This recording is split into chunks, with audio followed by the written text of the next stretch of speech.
رسوله قال الله عز وجل في كتابه الكريم بعد أعوذ بالله من الشيطان الرجيم يا أيها الذين آمنوا اتقوا الله حق تقاته ولا تموتن إلا وأنتم مسلمون أما بعد فإن أصدق الحديث كتاب الله وخير الهدي هدي محمد صلى الله عليه وسلم وشر الأمور محدثاتها وكل محدثة بدعة وكل بدعة ضلالة وكل ضلالة في النار.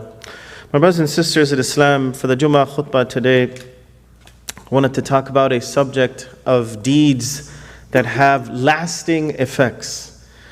Now, of course, this subject could never be covered in one Jummah prayer, but inshallah, I'll just mention a few narrations, a few examples where we can perform certain deeds that will have lasting good effects for us, and then hopefully also stay away from things and understand also that deeds also can have lasting effects in the exact opposite way as well. One narration that we all should have heard of at some point in life, very common one, you'll hear it usually when someone passes away as well. Our Prophet ﷺ mentioned in a hadith recorded by Imam Muslim, إِذَا مَاتَ الْإِنسَانِ, when a human being passes away, انقطع عنه عمله إلا من ثلاثة, that all his deeds or her deeds come to an end except three things. إلا من صدقة جارية, the first of the three being some charity that this person gave that people continue to benefit from, and this charity can be in so many different ways. It could be a well that you constructed for someone or people. It could be an institution that you put together, a masjid that you put together, various things that continue to go on as you have left this dunya, or after you have left this dunya. And then our Prophet ﷺ mentioned, "O ilmin yuntafa'u bi, illa min ilmin yuntafa'u bi." Knowledge that you passed on, that people continue to benefit from after this life. Once again, this could be knowledge that you used to teach as a teacher. It could be another, once again, an institution that you helped put together where people are continuously spreading this knowledge and you benefit after you pass away. And it could even simply be knowledge that you passed on to your kids, which you should. That they pass on to their kids, they pass on to their kids and children, and this legacy continues. And your legacy of ajr continues as well. And then the last one, إِلَّا وَلَدٍ صَالِحٍ يَدْعُو لَهُ, and except for a child that makes supplication, a righteous child I should say, that makes supplication for their parents. أو كما قال عليه الصلاة والسلام. Now these are three things that of course we all desire that we have some share in after we leave this dunya. But there are things that we could do here that could continue to benefit us while we are here, and then inshallah also after we leave. And then there are things, like I mentioned as well, that can unfortunately continue to haunt us, not in this dunya, but even after we leave. And we should do our best to stay away from those, and I'll mention a few of those things. But first, to start off, what is something very simple? And this is on a personal level, meaning it's something that will directly benefit you or directly harm you. Something that you do and I do on an individual level. What's one example of that? The way we speak and the things we say. The things that we normally have conversations about day in and day out. And sometimes we don't really care for them or think too much of them. Our Prophet ﷺ gives us a fine example of this in another hadith recorded by Imam Bukhari. إِنَّ الْعَبْدَ لَيَتَكَلَّمُ بِالْكَلِمَةِ, verily a servant will say a word, لَا يُلْقِي لَهَا بَالًا, and they won't think much of it, but it will be from مِن رِضْوَانِ اللَّهِ, it will be something that is pleasing to Allah subhanahu wa ta'ala. And this could be maybe just the gentle way or approach that they have with their parents and their siblings. Like no matter what, you will always see this person respond in a respectful and smiling and gentle way, no matter what the situation is. Or it could be a way that they speak with people outside their house in addition to that. It could be something that they always used to mention that made someone smile. They didn't think much of it. They thought, maybe it's something I just have to do. This is just part of my personality and something I feel like I need to do. They didn't think much of it. لا يلقي لها بالا. But Allah subhanahu wa ta'ala thought a lot of it. And because of that, يرفع الله بها درجات. Allah subhanahu wa ta'ala will raise this person, he or she, in the hereafter to lofty statuses, but also in this life as well, inshallah. But on the contrary, and in the same way, sometimes we say things. إِنَّ الْعَبْدَ لَيَتَكَلَّمُ بِالْكَلِمَةِ مِنْ سَخَطِ اللَّهِ. You'll say something that brings the wrath and the anger of Allah subhanahu wa ta'ala. And you won't give it much thought. You don't think it's a big deal. Everyone does it. Everyone is saying it. It's every other word someone says. What's the big deal?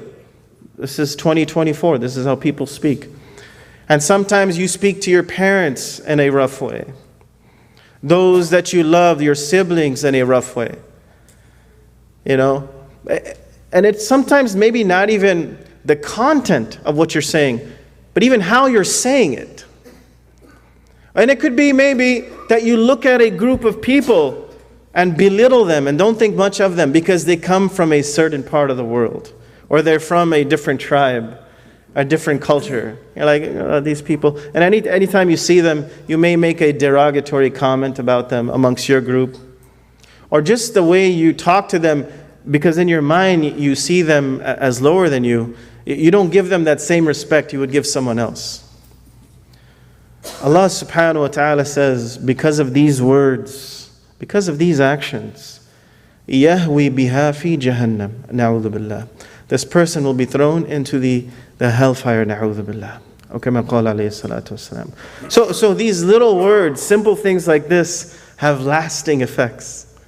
The same way in good ways, but also the same way in bad ways.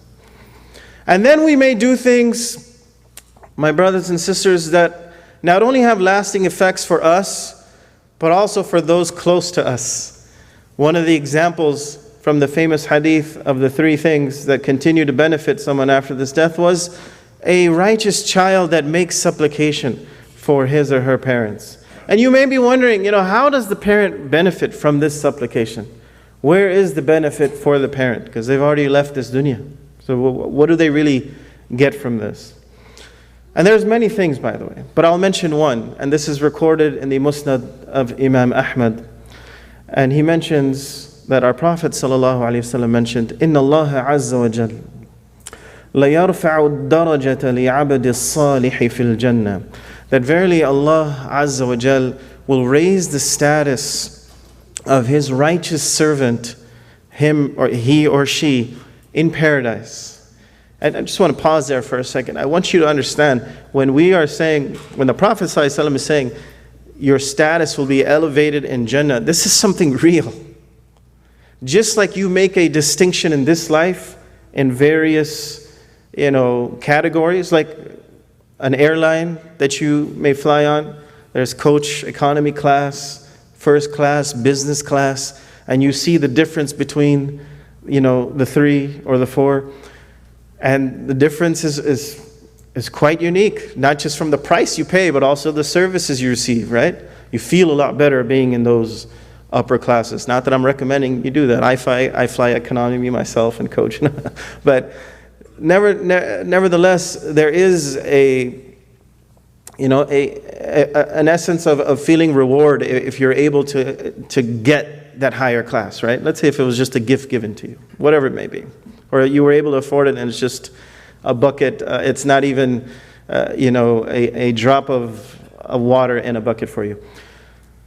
There are, the same way in paradise, my brothers and sisters, statuses amongst people that enter paradise as well. So just as people have statuses here, you will also have those statuses there. And we should strive to get the highest status, inshallah, and hereafter as well. So now our Prophet ﷺ is saying that Allah will raise the status of a servant in paradise, he or she. And when this happens, this person will be upgraded, right? And they will say, Ya Rabbi, anna li hadi. What did I do to deserve this reward? What did I do to earn this grace, this honor, this favor, Ya Allah, Ya Rabb? And it will be said to the servant, فَيَقُولُ بِاسْتِغْفَارِ وَلَدِكَ لَكَ. Because of istighfar that your child used to make for you, supplication that your child used to make for you elevated you today in paradise to a loftier status. Allahumma arham aba'ana wa ummahatina. May Allah have mercy on all of our parents and elevate their statuses in the hereafter as well. Ameen. But the same way sometimes, we also, as parents, like to do good things for our kids and desire that our children also become great people in this life. And that, they become not just good in life, but even better than us. And Allah subhanahu wa ta'ala talks about this in the Quran. وَالَّذِينَ آمَنُوا وَاتَّبَعَتْهُمْ ذُرِّيَّتُهُمْ بِإِيمَانٍ أَلْحَقْنَا بِهِمْ ذُرِّيَّتَهُمْ وَمَا أَلَتْنَاهُمْ مِنْ عَمَلِهِمْ مِنْ شَيْءٍ.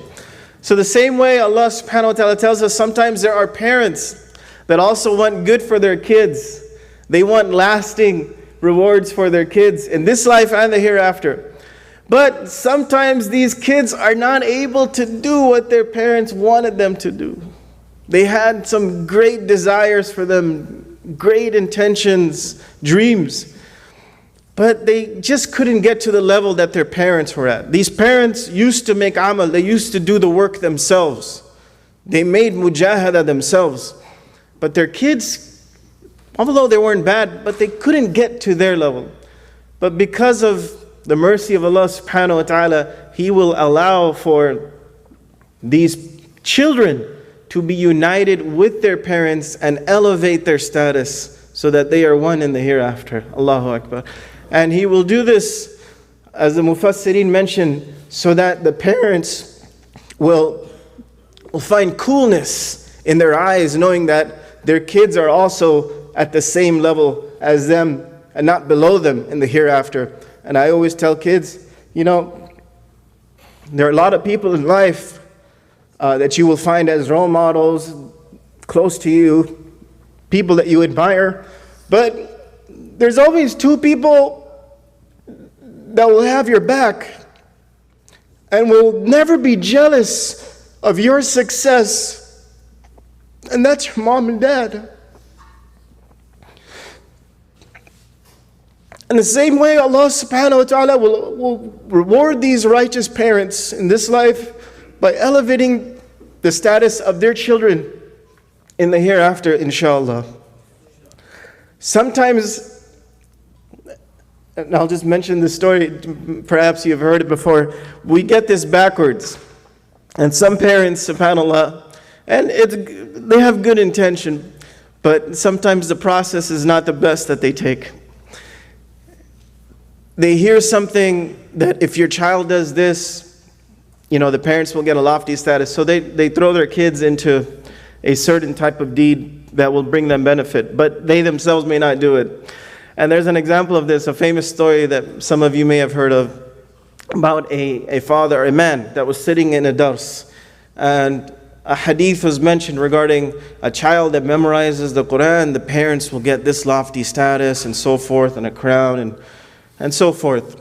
So, unfortunately, he didn't really pay attention to the hadith that mentioned rewards of doing it yourself.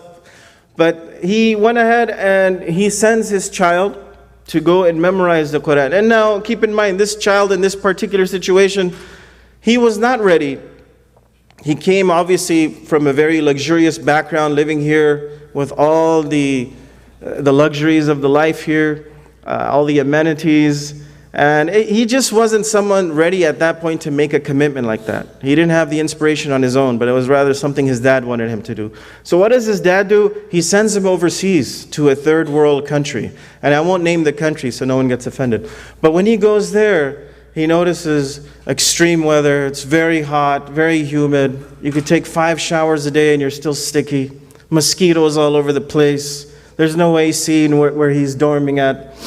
And he's having a really rough time adjusting. And then when it's time to use the restroom, he goes into the restroom and he sees a hole in the floor instead of a toilet. And he's going crazy. And you know what he tells his father? You sent me to Jahannam to make your Jannah. Na'udhu billah. Now, I get it. Sometimes as parents, we know our kids have capabilities that we may not have.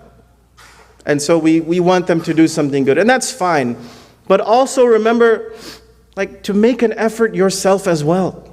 Even though you may not be able to do the same thing that they are doing. You can't expect every parent to also memorize as their children are. But at least make an effort maybe to learn tajweed. Maybe so they see you also making an effort to read the Quran correctly. Like if you're still reading Fatiha with wala zwalin and saying summa ameen and stuff like this, maybe take a few minutes to learn proper recitation as they are memorizing. So they say, look, my mom, my dad, they're also trying hard. I'm gonna continue to do what I'm doing. So there's motivation and inspiration within the family, inshallah. May Allah bless all of our families. But sometimes, my brothers and sisters, moving on to the subject of lasting deeds, there are some things that you do that not just affect you and your family, those immediate to you, but they affect society as a whole, and even in some cases, the entire ummah.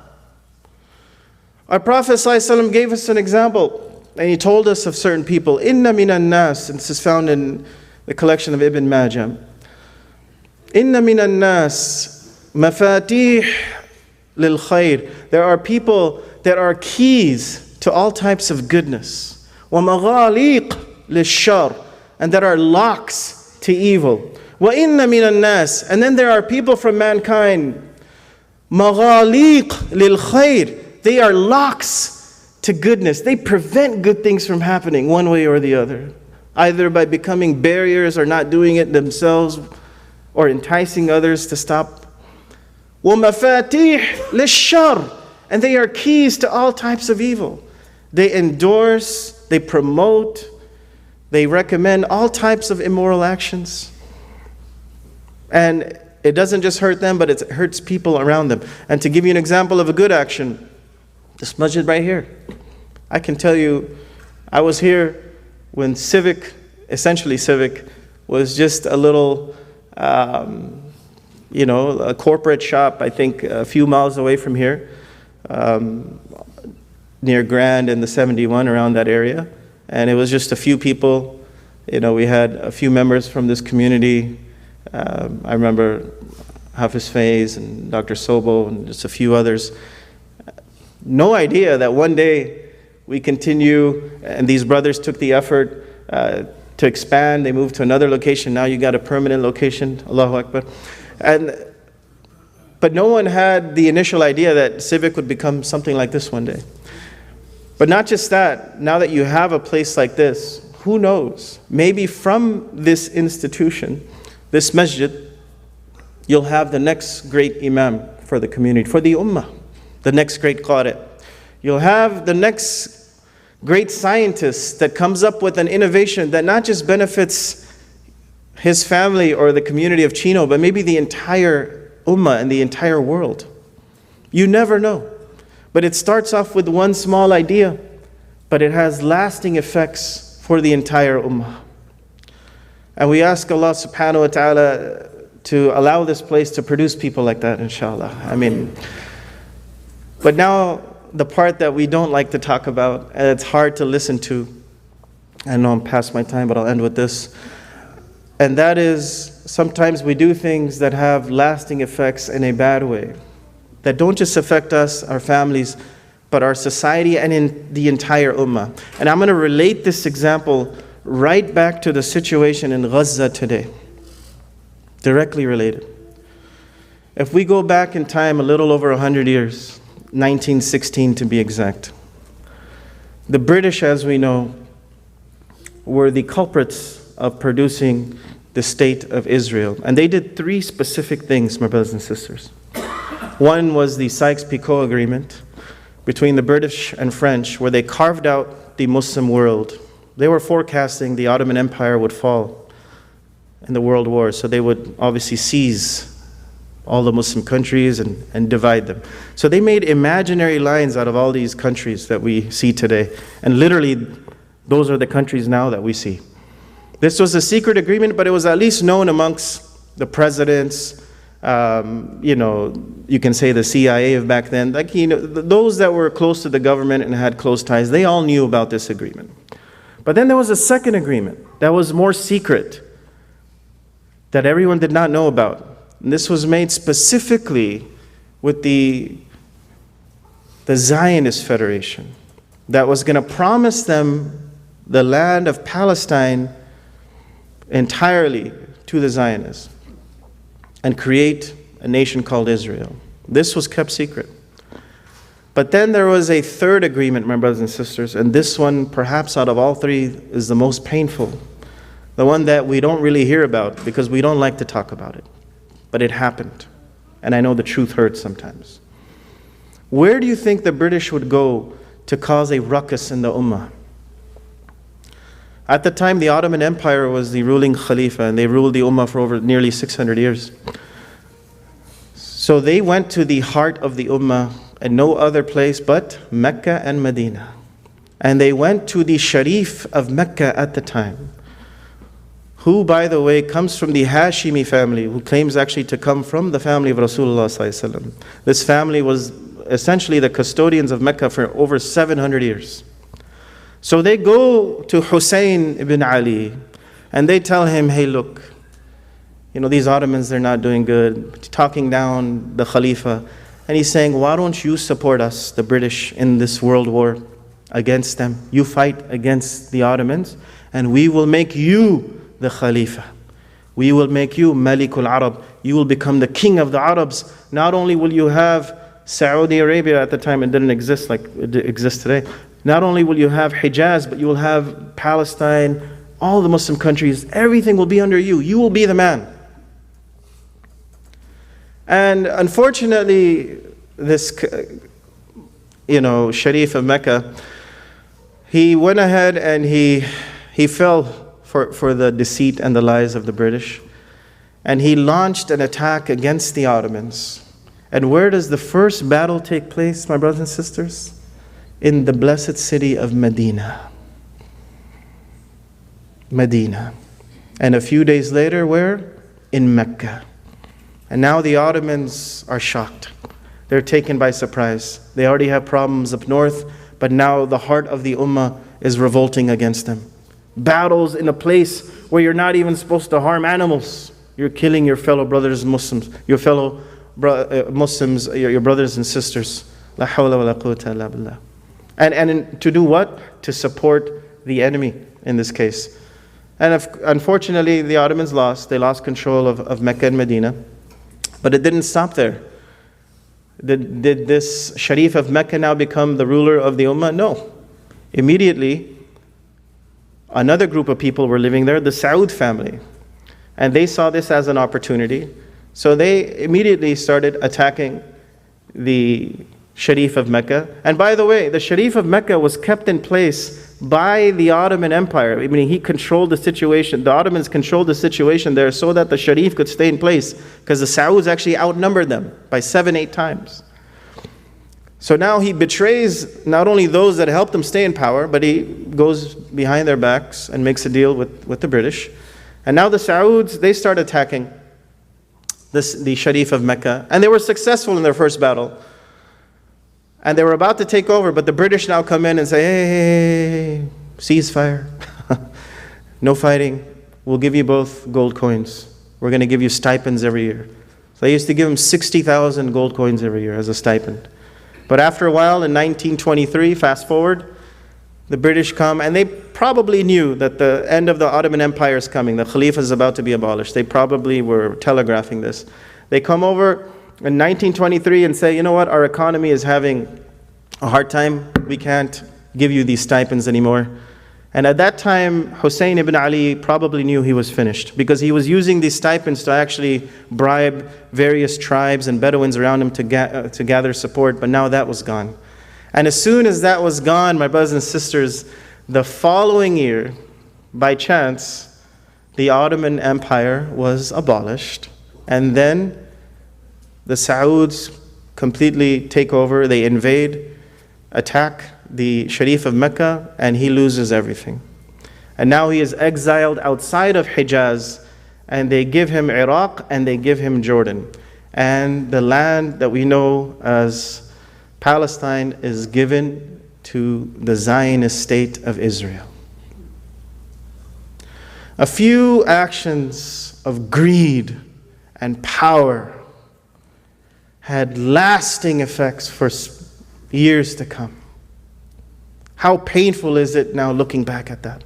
And I'm not saying that was the only reason, but it was a reason, and a big reason, that we have the situation we have today. We ask Allah subhanahu wa ta'ala to make us keys of goodness and not keys of evil. Ameen ya Rabbal Alameen. أقول قولي هذا وأستغفر الله لي ولكم فاستغفروه إنه هو الغفور الرحيم.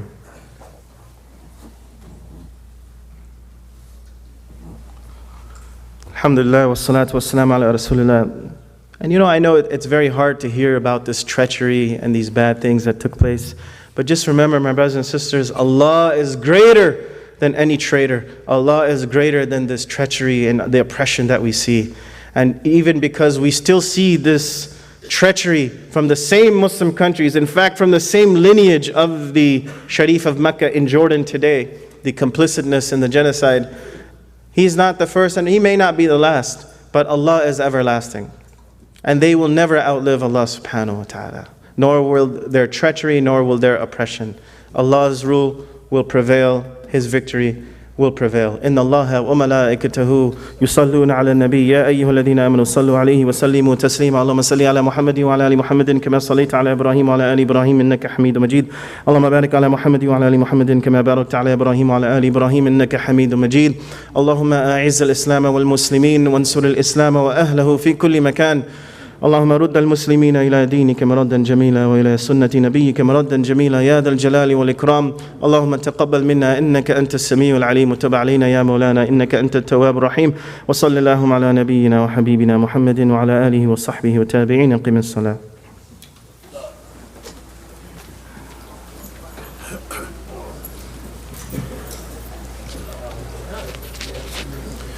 الله أكبر الله أكبر أشهد أن لا إله إلا الله أشهد أن محمد رسول الله حي على الصلاة حي على الفلاح قد قامت الصلاة قد قامت الصلاة الله أكبر لا إله إلا الله. استووا. الله أكبر. الحمد لله رب العالمين الرحمن الرحيم مالك يوم الدين إياك نعبد وإياك نستعين اهدنا الصراط المستقيم صراط الذين أنعمت عليهم غير المغضوب عليهم ولا الضالين.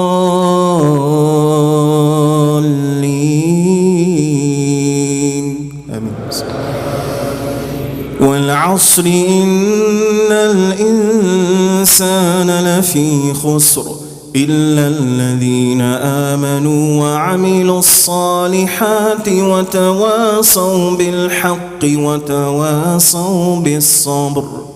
الله أكبر.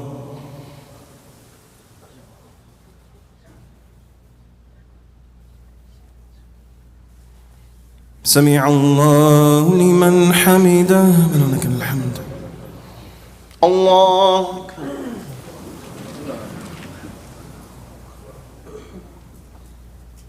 الله أكبر.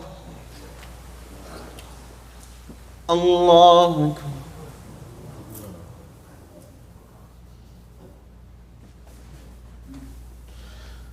الله أكبر. بسم الله الرحمن الرحيم. الحمد لله رب العالمين الرحمن الرحيم مالك يوم الدين إياك نعبد وإياك نستعين اهدنا الصراط المستقيم صراط الذين أنعمت عليهم غير المغضوب عليهم ولا الضالين. الضالين.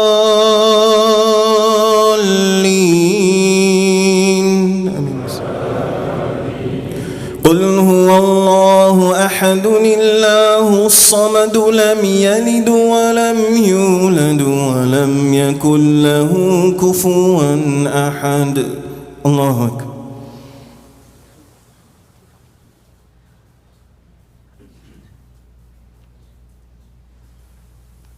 سمع الله لمن حمده. ربنا لك الحمد. الله أكبر.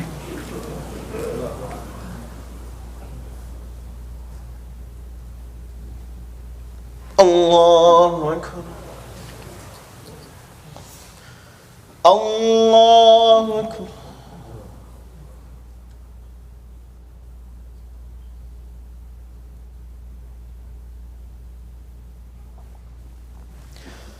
الله أكبر.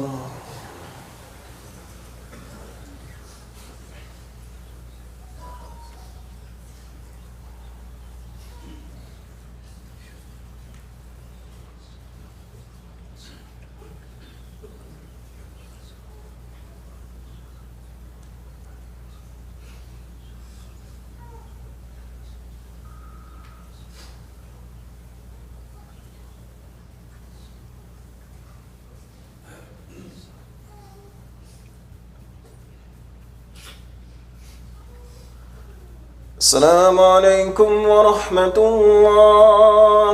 السلام عليكم ورحمة الله. استغفر.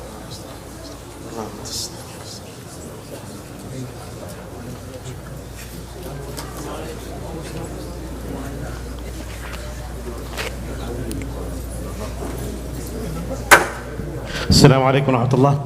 I just want to say Jazakallah khair to Qari Saheb for the beautiful khutbah. May Allah subhanahu wa ta'ala accept from him. Ameen.